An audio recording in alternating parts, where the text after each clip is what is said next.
Welcome back to another volume of truly disturbing tales from Reddit. Today we're going to be narrating 3 new unsettling stories, taken directly from the platform. I encourage you all to sit back, grab a snack, and enjoy these terrifying personal accounts. Now, without any further delay, let's jump right in.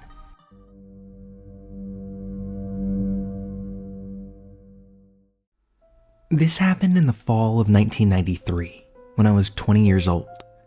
In the interest of context, this was before I started college, and I was working in the material prep department of a plastics factory during the night shift. I was the only woman in the department, and my male coworkers were initially skeptical that I could even handle the job, but I proved myself and earned their respect. It was hard work, but on the plus side, it also put me in the best shape of my life.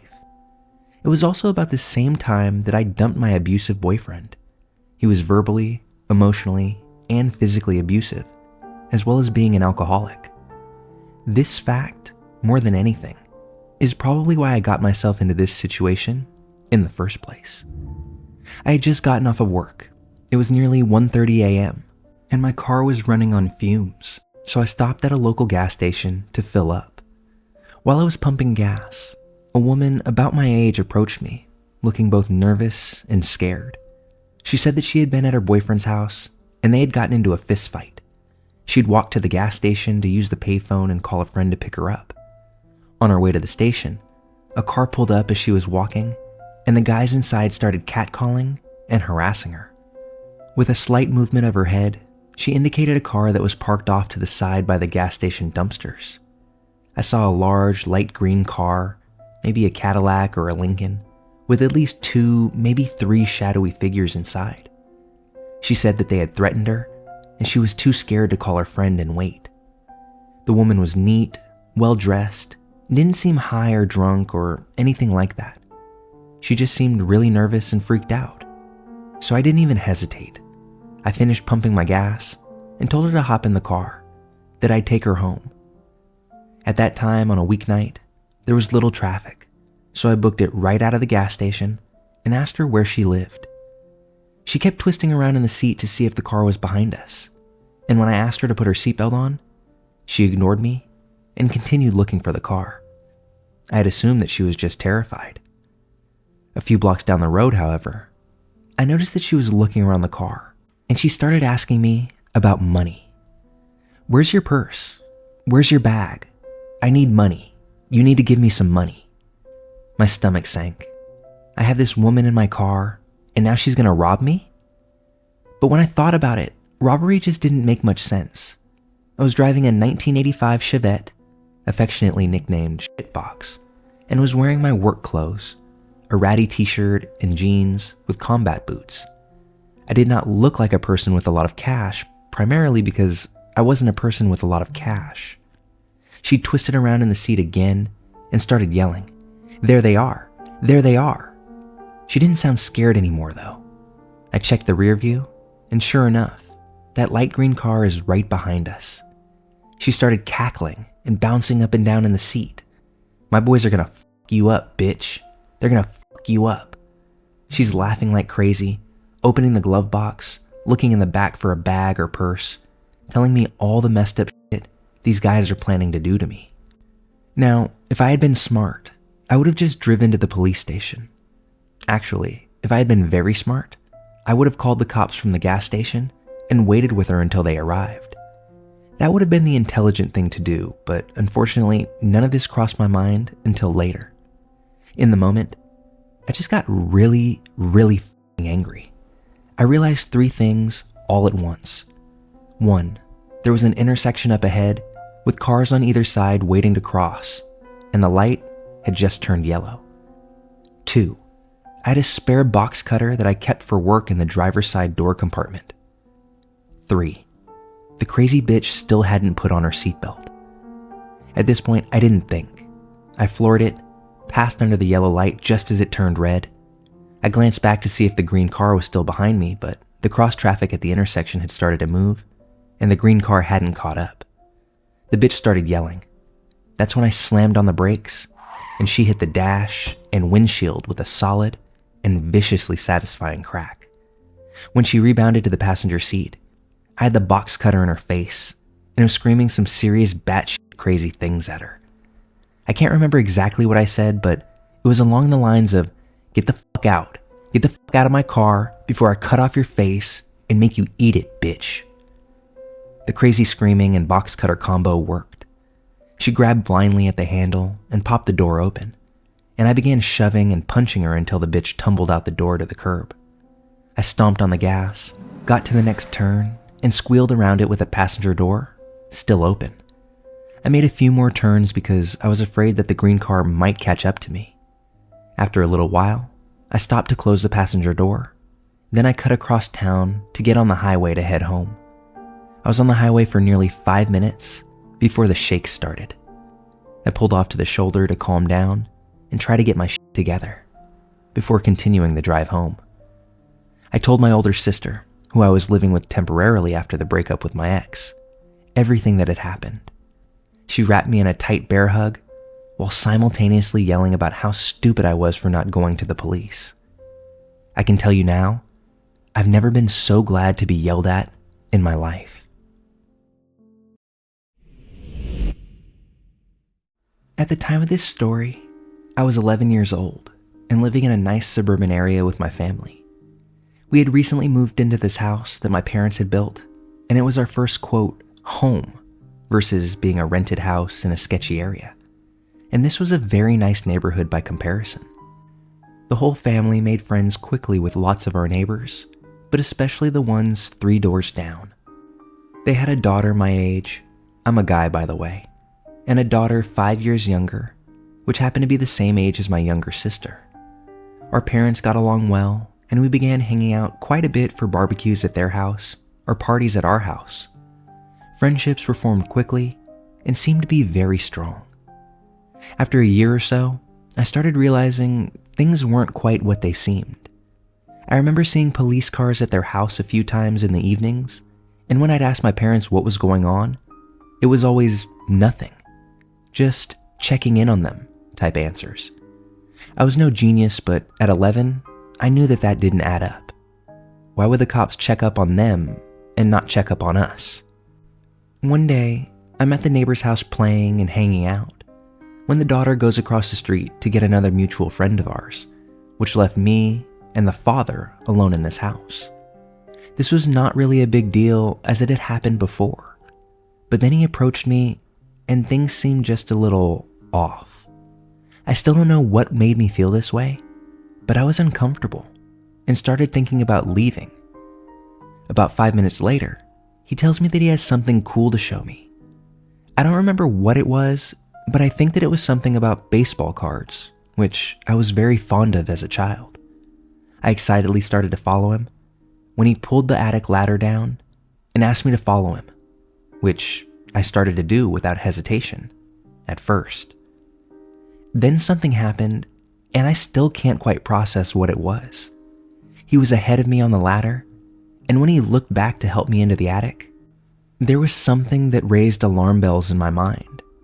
Something about his eyes, his face, his grin. It just wasn't right. It looked evil.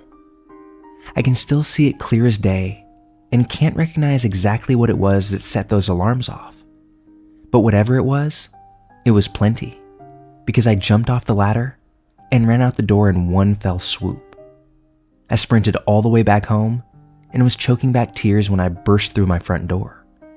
Mom was there when I came through, and she could see that I was obviously out of sorts and tried to start calming me down. As I came back to my senses, I explained what had happened. My mom was concerned with how scared I was, but mostly brushed it aside, telling me that I was just being silly and that whatever had happened probably wasn't as major as I made it feel. I shit you not though, the same exact night, I was woken up at around 3 a.m.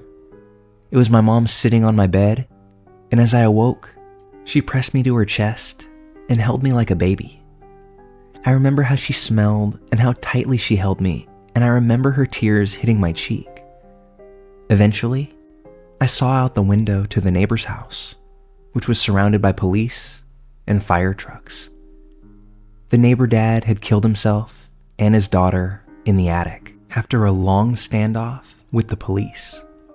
There isn't a single doubt in my mind, nor my mother's, that that would have been me had I made it all the way into the attic. Even years later, I still get chills thinking about this.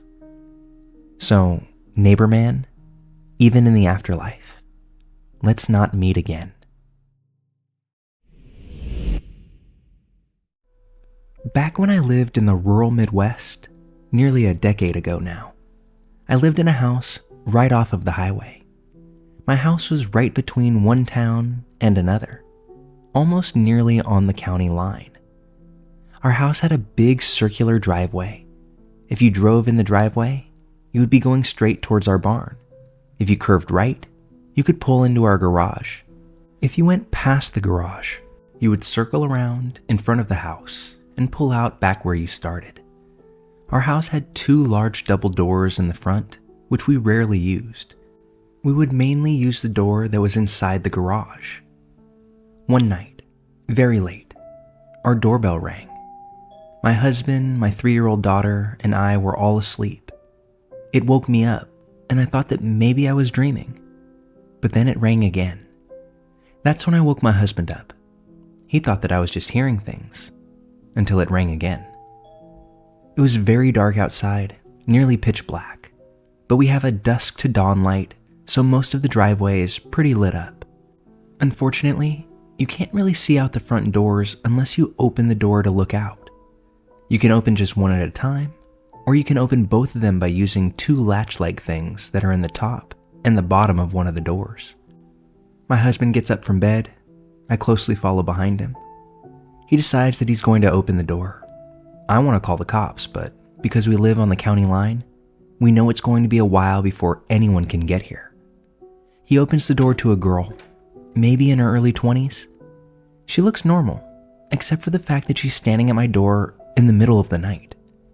I look past her, and her car is pulled into my driveway just off of the road, but not quite up to the house, not around the circle either. She says that she needs to use the phone. She says her car battery died or something. She's not sure, but she can't get it to start. I told my husband, no fucking way.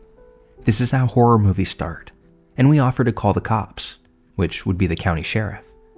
She asks over and over to come in and make the call, but I'm not letting her in. We tell her we will call, and that's when she kind of stomps off. We watch her walk back to the car, maybe 50 feet away. I can see the car. I can see her. I call the cops. They say they'll be out as soon as they can. Give me an estimate of about 15 minutes. Although they don't sound very concerned, and at this point, I'm not really that concerned either. I mean, it's just a girl after all. She probably does have a dead battery. But that's when she heads to the trunk, pops it open. No lights come on. She rummages around in the trunk. Then, the driver's side door opens. Out steps a guy. Then back passenger door opens. Out steps one more guy. Now they're all rummaging around in the trunk. No lights on. All I can see is their silhouette. I can't hear a thing. Can't hear them talking. Can't quite tell what they're doing. But all in unison, they get back in the car. At this point, maybe 5 minutes have gone by, and I'm silently praying that the sheriff puts his foot on the gas and gets here quickly, but I know it's going to be another 10 minutes or so. They just sit there, in the car, lights off, not moving. I can't see them when they're in the car, but obviously I know they're in there. I know they didn't get out of the car and walk past the house because they would have had to walk right under the dusk to dawn light. I would have seen them. I think I see the driver light up a smoke, but that part I'm not quite sure about. But then I see something else. Someone walking towards the car from the right of our property, coming from the direction of our barn. It's another man, and I have no idea who this is. We don't have a neighbor for at least another mile around us.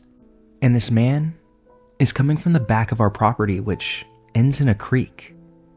He walks under the dusk to dawn light, straight to the car. Doesn't even look at the house. just strolls to the car and gets in. The car starts up without an issue, and they slowly back out of my driveway and make a turn to head north. The cops arrive about 10 minutes later, and at this point, I'm totally freaking out. They search around the property but can't find a thing. Ask us if we got a license plate number, but they were parked too far away.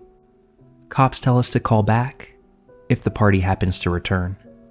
Sure, buddy, thanks.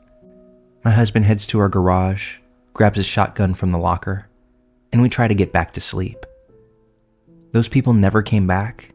I don't know who they were, and I certainly don't know what they wanted, but I doubt it was just to make a phone call. Had it just been the 3 people in the car, I would have only been half as creeped out as I was. The fact that they had another person with their group just casually stroll out from behind our house to rejoin them added to my angst more than just a touch. But them effortlessly starting the car, after that being the stated reason for their presence in the first place, and simply pulling out into the night, really drove those chills into the depths of me. And that's actually what prompts me to say, creepy people in a car without a dead battery, I pray you don't come back, and I'll be happy to never meet you again.